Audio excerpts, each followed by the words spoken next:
আসসালামু আলাইকুম। আজকে বিকালে একটু নাস্তা বানাবো। বাচ্চারা খেতে যাচ্ছে, একটু চালের গুঁড়ি ছিল, ওটা দিয়ে একটু চিতই পিঠা বানাবো। রাতের ভর্তা আছে, বাচ্চারা খাবে। তো আমি যেভাবে বানাচ্ছি ঠিক সেভাবে আপনারা পিঠাটা বানাবেন। এটা ভালো করে আগে মতে নিতে হবে চালের গুঁড়িটাকে, তাহলে আপনার পিঠাটা সুন্দর হবে। ভালো করে মতা হয়ে গেলে আপনি এখানে হালকা কুসুম গরম পানি দিবেন। গরম পানি দিয়ে ভালো করে আবার কতক্ষণ জাস্ট 1-2 মিনিট রাখলেই হবে। পরিমাণ মতো দিতে হবে আপনার।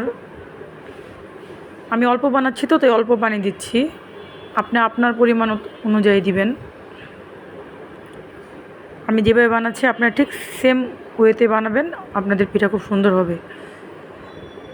বাচ্চারা খেতে যাচ্ছে, আর আমি সবসময় আমার ফ্রিজে ডিপে চালের গুঁড়ি রেখে দিই, যাতে বাচ্চারা চাইলে আমি হালকা একটু নাস্তা বানিয়ে দিতে পারি। দেখেন, এই যে আমি এখন গরম পানি, হালকা কুসুম গরম পানিটা অ্যাড করব। হ্যাঁ, এখন যে হ্যাঁ, ভালো করে আপনি অ্যাড করে নেবেন পানিটাকে।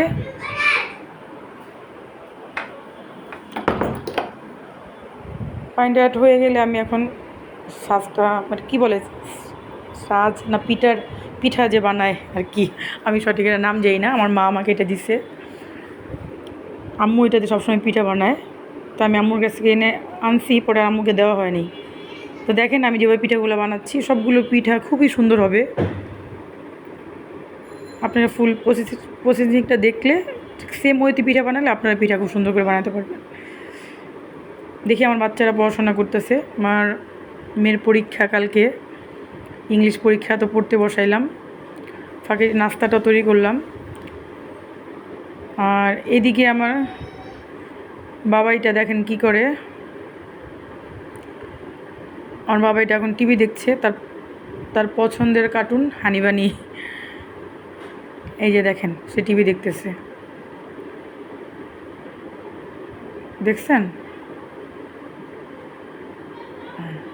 তার পছন্দের কার্টুন এটা হানি আর বানি।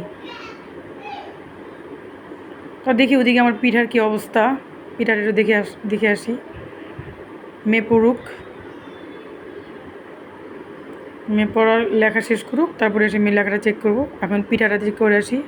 দেখেন আমার পিঠাটা, দেখেন কি সুন্দর করে আমার পিঠাটা হয়ে গেল। আপনারা আমার ওয়ে ফলো করলে সেম সুন্দর পিঠা বানাতে পারবেন। এখন আমি আবার একটা ধাপ দিব, আমার একটা ধাপ হয়ে গেছে।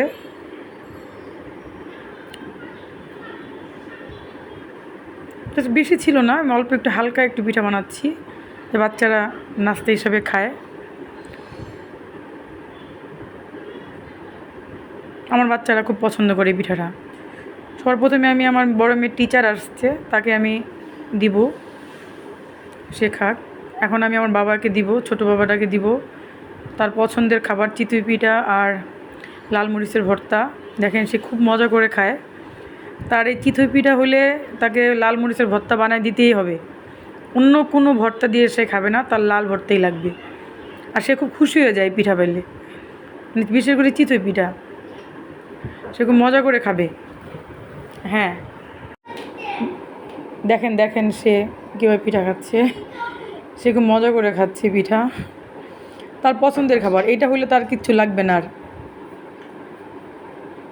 আমি যখন ভিডিও করি আমাকে খুবই বিরক্ত করে আমার বাচ্চারা, আমি ভয়েস দিতে পারি না, তাও চেষ্টা করি। আমি নতুন ইউটিউবার, আপনারা সব কিছু ভুল করে মাফ করে দিবেন, ভুল করলে, এটা স্বাভাবিক। দেখেন কি মজা করে খাচ্ছে, সবাই মাশাল্লাহ বলবেন। তার খুব পছন্দের ভর্তা এটা। আমার নানুর খুব পছন্দের, আমার মা পছন্দ করে, আমরা সবাই ফ্যামিলি এই লাল ভর্তাটা পছন্দ করি। আমার হাজব্যান্ড ছাড়া, আমার হাজব্যান্ড এই ভর্তাটা খায় না। দেখি পরের পিঠাগুলো দেখেন, এটাও দেখাচ্ছি, দেখেন পরের পিঠাগুলো কত সুন্দর হয়ে ফুলে আছে। এটা আপনার বাসার বাচ্চারা যখন খেতে চায়, বাইরে থেকে না কিনে এনে আপনারা নিজেরাই ট্রাই করতে পারবেন। এই যে ভর্তা আছে, রাত্রের ভর্তা ছিল, ওইটা দিয়ে আমি এখন ট্রাই করব, দেখি কেমন লাগতেছে ভর্তা। অবশ্যই মজা, কারণ এই ভর্তা দিয়ে চিতই পিঠা খেতে খুবই মজা লাগে আমার কাছে। আপনাদের কাছে কেমন লাগবে আমি জানি না, আমার কাছে খুব ভালো লাগে। তো বাচ্চা, আমার ছোটো মেয়ে পিছন দিকে ভর্তা টান দিছে, এই জন্য ভর্তাটা প্লেটটা এরকম লাগতেছে। কেউ কিছু বাজে মন্তব্য করবেন না।